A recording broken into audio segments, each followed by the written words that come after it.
Vem conferir comigo o primeiro capítulo de Ecos de Melancolia.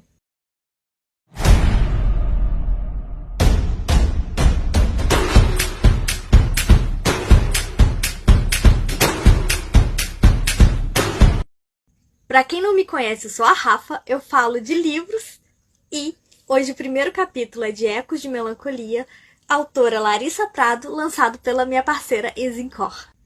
Então, bora realizar essa leitura.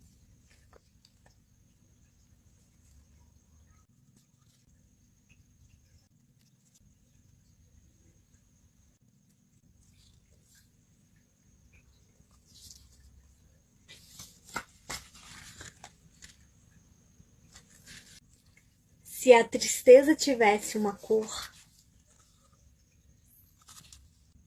Tudo indica que o termo blues deriva de blues devils, expressão associada à depressão e à melancolia patológica na velha Europa.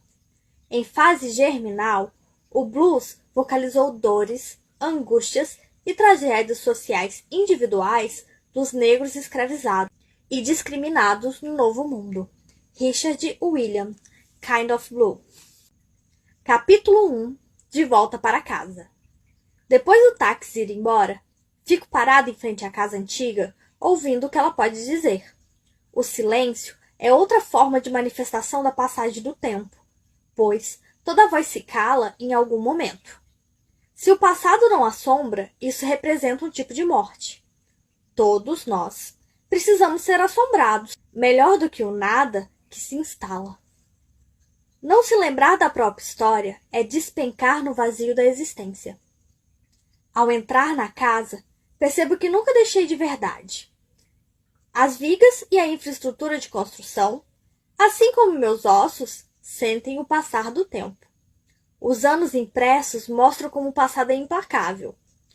As lembranças são iguais às madeiras apodrecidas e tijolos esfarelados. Paredes descascadas denunciam a atuação do tempo. A madeira não resiste às ações da chuva e se deteriora devagar. Nesta casa, agora resumida a poeira e insetos, vivi os melhores anos da minha vida, a infância e parte da adolescência. Apesar de solitária, fui uma criança feliz. Com o tempo, me transformei nesse homem parasitário de mim mesmo, drenando a própria energia em atitudes autodestrutivas. Tão desgastado quanto o bolor que mancha a pintura da cozinha. Dizem que a vida é um eterno recomeço. Discordo. Ela se parece com o resto da minha antiga casa, escombros jogados e varridos pelo tempo. Fragmentos ornamentais que foram importantes um dia, mas não são mais.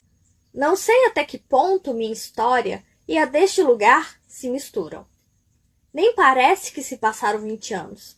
Na árvore, ainda escuto o som do balanço de pneu feito por uma tia por parte de mãe. A mulher me criou com dificuldade junto aos 5 filhos reais. Devo a ela a devoção por música. Aos fins de semana, escutávamos Miley Davis no rádio da sala, antes do jantar ou enquanto comíamos. O som trazia uma espécie de cortina capaz de cobrir nossos sentimentos e nos levava embora do corpo sem poder de reação. Ficávamos jogados no sofá, apenas ouvindo. Naquela época, não havia distrações além do rádio, e a magia da música parecia ser mais forte. Ganhei meu primeiro trompete de Will Jones, penúltimo namorado de Linda. Ela tinha vários. Eu gostava do Will. Ele exibia um jeito malandro, tinha um sorriso fácil. Gostava da música melancólica de Davis. Chamavam de blues, mas eu não sabia diferenciar gêneros, o que garantia a maior diversão. Will tinha um amigo cheio de outros amigos que faziam som, e comecei a aprender trompete com eles. Daí por diante, caí na vida noturna. Era muito jovem quando dei o primeiro trago, 12 anos, e bebia destilado no estilo cowboy, sem água e gelo. A garganta pegava fogo, mas era bom sentir a ardência em noites de inverno. Quando o calor do corpo era insuficiente. Naquele tempo, a casa da Rua 63 conservava as paredes novas e bem pintadas. Linda Tinha mania de retocar a tinta uma vez por ano para não envelhecerem. Nutria verdadeiro pavor de coisas velhas. Nos períodos de pintura, Will Jones, meus irmãos e eu passávamos o dia escutando rádio enquanto fazíamos o serviço. Linda servia os refrescos de melancia porque o verão era quente. O sol parecia mais forte naqueles anos, fazendo-me pensar que ele também se desgastou. A mobília está do jeito que deixamos depois de Linda morrer. Não sei o que aconteceu com meus irmãos/primos. Cada um foi para um lado, como uma revoada de pássaros ao ver um predador se aproximando. Ninguém fez questão de manter contato, e acabei me esquecendo deles. Meus únicos pertences são a mala com poucas roupas e o estojo do trompete. A decisão de voltar a morar nessa casa surgiu em uma madrugada do último mês, quando o álcool não conseguia mais amortecer os sentidos. Depois de tanto tempo na companhia do whisky e cerveja baratos, o entorpecimento se torna comum. Não sabemos quando estamos sóbrios ou chapados. O organismo, acho, acaba aceitando a embriaguez como seu estado natural. Estava com o pianista Lee, que me acompanhava nos shows, e nós virávamos doses no balcão dos Paradis, como toda noite.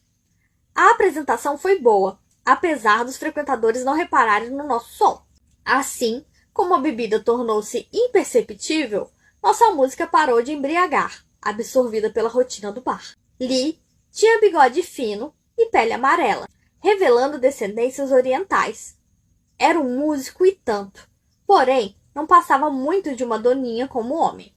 Tagarelava sobre as viagens pela Europa e as mulheres conquistadas por lá. Metade daquilo era fantasia, mas pelo menos sobrava criatividade. O melhor da companhia dele era que eu não precisava falar, apenas ouvir. Essa é a vantagem dos tagarelas. Não precisa se esforçar para manter o papo. Eles falam sozinhos. Então, no meio de uma anedota sobre uma russa de 18 anos, viciada em coisas sádicas, me lembrei de Linda. A associação não pareceu ter fundamento a princípio, até eu começar a pensar no passado por causa das fantasias de Lee. Estava do seu lado no balcão. Na noite seguinte, faríamos o mesmo. E provavelmente ele estaria contando as mesmas histórias, sobre outras perspectivas. Minha vida inteira foi arrastada pelo álcool, pelo blues, por relações esquisitas em bastidores e por balcão dos bares. Aos 43 anos, não restava nada para contar, nem mesmo se arriscasse inventar como Lee. Num desses momentos conscientes de estar no mundo, há muito tempo sem perceber, Linda dizia para estudar e ser alguém na vida. Um homem constrói casas. Era o que ela dizia, como um engenheiro. Era fascinada por construções de casas e achava abençoada as pessoas que faziam isso. Dedique sua vida para construir casas para as pessoas, Ícaro. Uma casa é tudo na vida. Ela sempre falava com seu jeito direto e simples. Eu não queria construir casas. Não me importava muito com isso até a fase da vida em que passei a acordar nas praças depois das bebedeiras, me arrastando pelos becos, sem dormir, sem conseguir me manter sóbrio.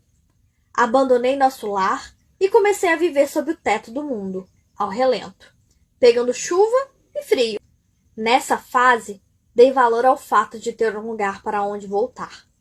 Linda me recebeu de braços abertos, mas ela estava doente quando resolvi ficar em casa. Logo iria morrer. A residência permaneceu de pé. Então, depois daquela madrugada, na qual recaiu sobre mim o peso do fracasso, resolvi voltar para a casa da Rua 63. Sabia que estava vazia, pois fazia o trajeto do meu quarto alugado até o Paradis com frequência, para tocar durante as noites. As portas não trancam mais, e pouca coisa funciona, mas ainda assim é uma casa. Bastam alguns dias para fazê-la voltar a servir e me abrigar novamente. Quem nunca passou por uma crise existencial? Alguns com mais motivos que outros, né? Onde será que essa história vai dar?